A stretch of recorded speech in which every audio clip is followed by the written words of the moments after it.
Pemirsa, sindikat aborsi ilegal di dalam apartemen di Jakarta terungkap.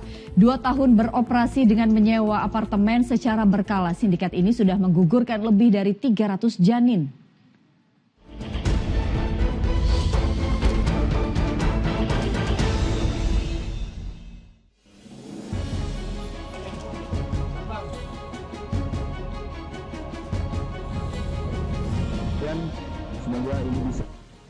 Kehadiran buah hati umumnya jadi hal yang dinanti pasangan suami istri sebagai bagian dari tanda cinta. Sayangnya, tak sedikit yang memandang bukti cinta itu sebagai aib sehingga memilih menggugurkan calon bayi. Inilah yang dimanfaatkan sindikat kriminal untuk membantu mereka yang ingin mengakhiri kehamilan dengan membuka klinik aborsi ilegal. Seperti yang terungkap dalam penggerebekan yang dilakukan polisi di salah satu gedung apartemen di kawasan Jatinegara, Jakarta Timur. Sebuah kamar di lantai 28 jadi saksi bisu penangkapan sejumlah tersangka. Ditarik kan tadi vakumnya. Melakukan aborsi tadi barusan kan? Iya nggak? Barang bukti yang berhasil kami sita yaitu 1 unit mobil Daihatsu Xenia.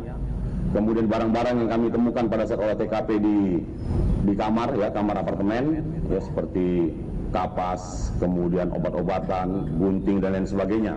Kemudian 6 buah handphone, termasuk juga alat vakum ataupun alat-alat lain yang diduga ada kaitannya dengan tindak pidana yang Terungkapnya praktik aborsi ilegal di kamar apartemen tersebut bermula dari laporan warga yang curiga dengan aktivitas para tersangka.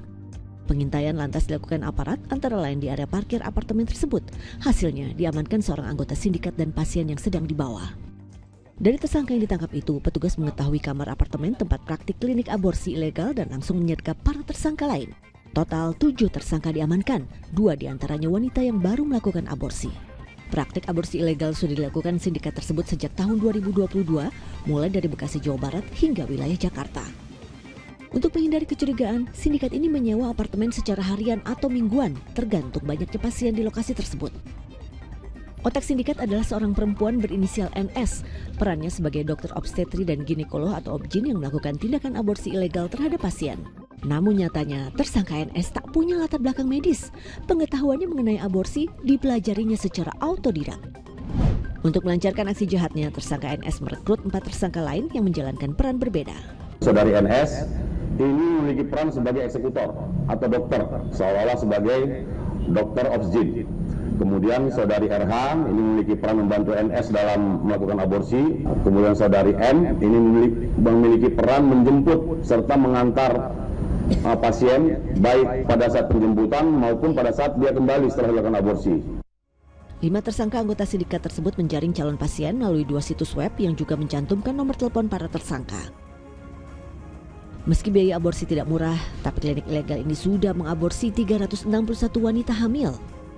Kami juga melakukan pendalaman rata-rata yang melakukan aborsi itu adalah yang tidak menginginkan anak tersebut ya, ataupun hamil di luar nikah.